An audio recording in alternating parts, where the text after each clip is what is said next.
Joint, देखिए joint यहाँ पे बहुत इंपॉर्टेंट है। आपने अभी तक बहुत सारे जॉइंट के बारे में, मैंने आपको शायद 3 जॉइंट्स के बारे में बताया है। मैंने आपको पेल्विक नो मैंने आपको बताया था बॉल एंड सॉकेट,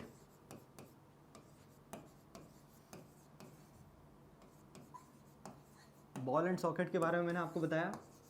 दूसरा मैंने आपको हिंज के बारे में बताया, और हमने एक और कौन सा जॉइंट देखा था, शायद 2 ही जॉइंट हमने देखे हैं, ठीक है। अब ये 3 जॉइंट हमको देखना है। कार्टिलेज वाला शायद हमने यहाँ पे नहीं देखा था। तो देखिए जॉइंट जो है वो हमारे लिए सभी तरह से मूवमेंट के लिए दे will be much more important. Locomotion जो है वो इन्हीं के कारण हो पाता है ना। तो 2 बोन को जोड़ने वाला कौन है, कार्टिलेज वहाँ पे होगा, और यही कार्टिलेज वहाँ पे जॉइंट का फॉर्मेशन करेगा। तो देखिए इस जॉइंट का जब आप समझना चाहते हैं तो आपको फेल्क्रम को समझना पड़ेगा। जैसे ये फेल्क्रम जो है वो कैसे काम करता है। फेल्क्रम जो है देखिए, मान लीजिए अगर ये एक सीसॉ है, आपने बचपन में ये खेल खेला होगा, इसमें यहाँ पर फेल्क्रम जो है बीच में यहाँ पे रखा, एक बच्चा इस तरफ बैठ जाता है, एक बच्चा इस तरफ बैठ जाता है। जो बच्चा ज़्यादा भारी होता है उस तरफ वो झुक जाता है। लेकिन जब आप हाथ की बात करते हो तो देखिए ये आपका फेल्क्रम पॉइंट यहाँ पे कहलाया, जिसके कारण आपके बाइसेप्स जो है, मसल जो है वो यहाँ पर बनते हैं। आप अपने हाथ को आप फोर्स लगाते हैं, मतलब क्या है, आप नीचे की तरफ, आप लोड जो है वो नीचे की तरफ यहाँ पे जाता है, तो एफर्ट जो है वो ऊपर की तरफ आता है ना। ये फेल्क्रम के कारण हो पाता है। So the force generate by the muscles is used to carry out the movement through the joints. और ये जो जॉइंट है वो काम करते हैं आपके फेल्क्रम की तरफ, मतलब आप किसी चीज़ पर जोर लगाते हैं तभी आप उसको ऊपर की तरफ उठा पाते हैं, है ना। फिर the movability at the joint, कुछ जॉइंट जो है वो यहाँ पे मूवेबल है, कुछ जो है वो यहाँ पे नॉन मूवेबल हमको देखने को मिलते हैं। इसीलिए 3 अलग अलग कैटेगरी में ये डिवाइड होते जाते हैं। कौन कौन से, फिब्रस, है ना, दूसरा कार्टिलेजस और साइनोवियल। ये 3 अलग अलग हो गए। फिब्रस जहाँ पे आपको वहाँ पे आपको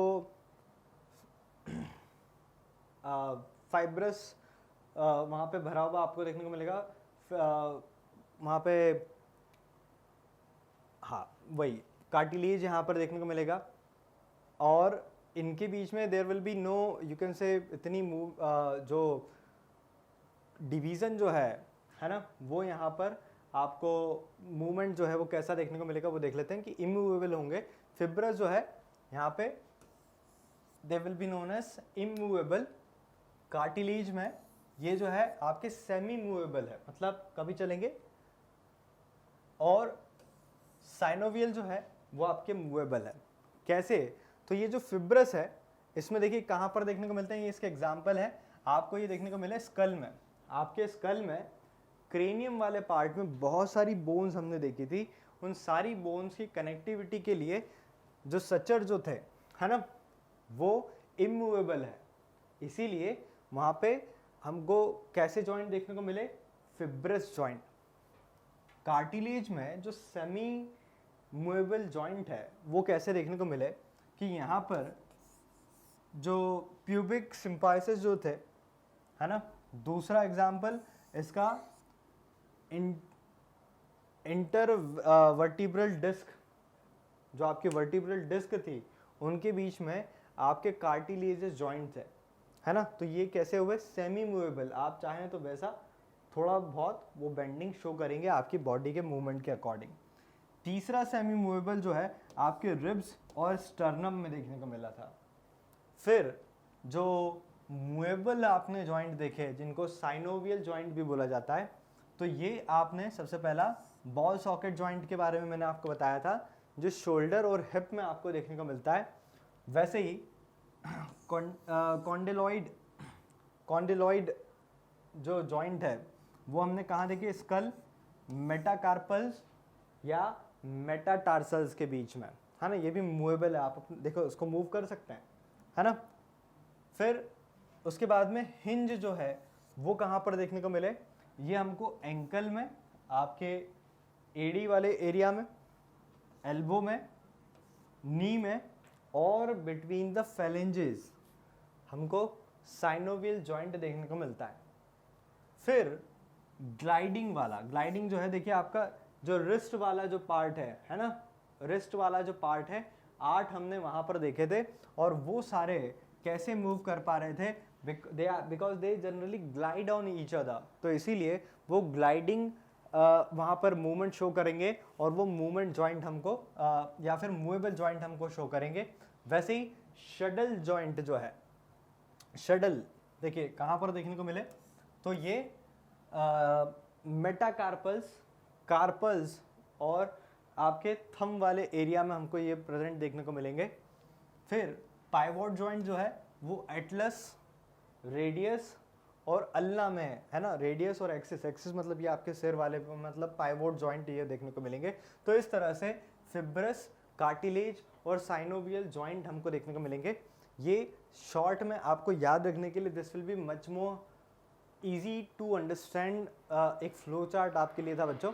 फिर देखिए उसके बाद में फिब्रस जॉइंट इमूवेबल जॉइंट होता है ना, जो कि आपके जो कि मूव नहीं करते हैं, आपके मूवमेंट को अलाउ नहीं करेंगे, फ्लैट होते हैं, स्कल में हमको देखने को मिलते हैं, क्योंकि आपके ब्रेन के प्रोटेक्शन के लिए ज़रूरी होते हैं। दूसरे कार्टिलेजियस है ना, ये साथ में जुड़ते हैं चीज़ों को, बोन्स को साथ में वहाँ पे जोड़ने के लिए काफ़ी इंपॉर्टेंट होता है।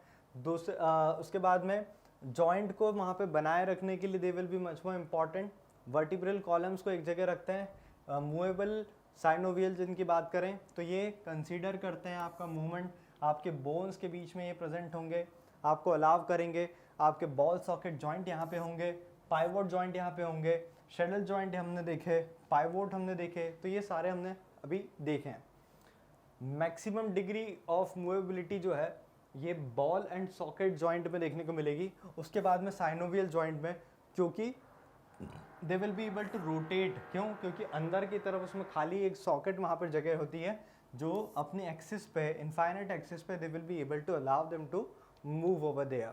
फिर देखिए यहाँ पर इनको क्लेविकल और एरो मायो क्लेविकल जॉइंट को हम कंपेयर यहाँ पे कर लेते हैं कि कहाँ पर देखने को मिले, स्टर्नम क्लेविकल में देखने को मिले। They are sterno clavicular joint, head of humerus में हमने देखा, ग्लेनोइड कैविटी ऑफ स्कैपुला में हमने इसको देखा था। Then these are found in the ball and socket joints. फिर ह्यूमरस जो है वो हमने रेडियस और अल्ना में देखा, और इनको कहाँ देखा, हिंज में, रेडियस और अल्ना में, देन रेडियो लूनर या पाइवोट में। देन अब हम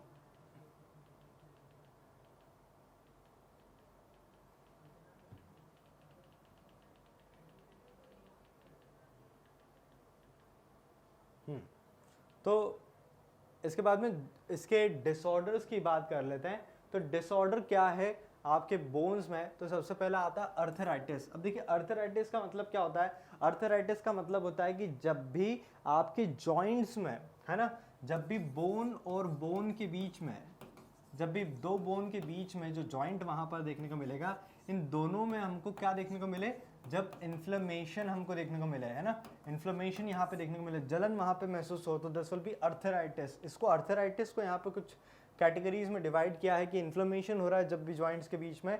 3 अलग अलग इसके टाइप बताए, रियोमेटिक अर्थराइटिस, ऑस्टियो अर्थराइटिस और गोट अर्थराइटिस। तो देखिए रियोमेटिक में क्या है, रियोमेटिक में कि ये तीनों को यहाँ पर हमने इस तरह से यहाँ पे डायग्राम की मदद से हम इसको समझ लेंगे कि रियोमेटिक में क्या होगा कि कार्टिलेज जो है उस वो वहाँ पर घिस जाएगा, कम वहाँ पे हो जाएगा, and because of that this will be there. देखिए इसको समझते हैं कि इसको diagnose by the rheumatic factor, जो कि इम्यूनोग्लोबिन के वहाँ पर प्रेजेंस के कारण होता है ना। इसका जो सिम्टम है वो ये कि उस वाले एरिया में आपको इन्फ्लेमेशन बहुत ज़्यादा महसूस होगा। साइनोवियल मेम्ब्रेन जो यहाँ पर जनरली प्रेजेंट होती है वो अनट्रीटेड यहाँ पर रह जाती है, और उसकी थिकनेस जो है वो यहाँ पर उसकी बढ़ने लगती है, और उसी के कारण क्या होता है, आपको ज़्यादा प्रेशर के कारण वहाँ पर आपको पेन यहाँ पे फील होने लगेगा। जो मेम्ब्रेन है यहाँ पर रियोमेटिक में, ये कुछ ग्रेन्यूल्स का सिक्रीशन यहाँ पे करती है, और ये जो ग्रेन्यूल्स यहाँ पे बन रहे हैं they will be known as pannus, है ना, जिसमें क्या होगा कि जो कार्टिलेज की जो सरफेस है वहाँ पे इसका इरोजन शुरू हो जाएगा और उसी के कारण यहाँ पे आपको जलन सी महसूस होने लगेगी, इन्फ्लेमेशन यहाँ पे महसूस होगा। इसके कारण क्या होगा कि फिब्रस टिश्यू जो यहाँ पर अटैच्ड है ना, वो कैसे बन जाएंगे, they are going to become ossified over there, वो ऑसिफाइड वहाँ पे बन गए और इसी के कारण ये जॉइंट को मूव कर पाना थोड़ा मुश्किल उस पेशेंट के लिए हो जाएगा। इसके ट्रीटमेंट के लिए क्या किया जाएगा कि बस आप उसके पेन को कम कर सकते हो, इन्फ्लेमेशन को यहाँ पे कम कर सकते हो और फाइनली अगर आप उससे निजात चाहते हो तो आप रिप्लेस करवा सकते हैं। फिर ऑस्टियो आर्थराइटिस की अगर बात करें तो ये डीजनरेटिव डिसीज़ है बच्चों। डीजनरेटिव डिसीज़ मतलब कि यहाँ पे जो आर्टिकुलर कार्टिलेज जो आपके देखने को मिलते हैं और पोलरिफिकेशन जो नई बोन यहाँ पे हमको देखने को मिलते हैं, इनमें कुछ स्पाइन्स या फिर नीज या फिर हैंड्स में हमको ये देखने को मिल जाएंगे। और तीसरा जो है गोट, मतलब यहाँ पे यूरिक एसिड के क्रिस्टल्स यहाँ पे बन जाएंगे। यूरिक एसिड आपके जॉइंट्स में वहाँ पे डिपॉजिट हो जाएंगे, क्रिस्टल्स वहाँ पे फॉर्म हो जाएंगे, जिसके कारण कुछ आपको वहाँ पे दर्द और काटे जैसी फीलिंग वहाँ पे होने लगती है। ये कब होने लगती है, जब आपके डाइट के कारण यहाँ पे होते हैं, है ना, मोनोसोडियम सॉल्ट जो है वो यहाँ पे डिपॉजिट हो जाते हैं। दूसरा यहाँ पे ऑस्टियोपोरोसिस की बात आती है। देखिए फीमेल्स में ये बोन ईटिंग डिसीज़ के नाम से जाना जाता है। वैसे तो जनरली ये यंग एज में नहीं देखने को मिलती, क्योंकि यंग एज में फीमेल की बॉडी में ईस्ट्रोजन का जो सिक्रीशन है वो काफ़ी सही वहाँ पे होता रहता है, इसलिए ये ईस्ट्रोजन इसको होने नहीं देता है। लेकिन जैसे ही बुढ़ापे में क्या होता है कि वहाँ पे ईस्ट्रोजन का सिक्रीशन कम हो जाता है, जिसके कारण ये प्रॉब्लम यहाँ पर होने लगती है और बोन्स में दिक्कत यहाँ पे आ जाती है। This is osteoporosis.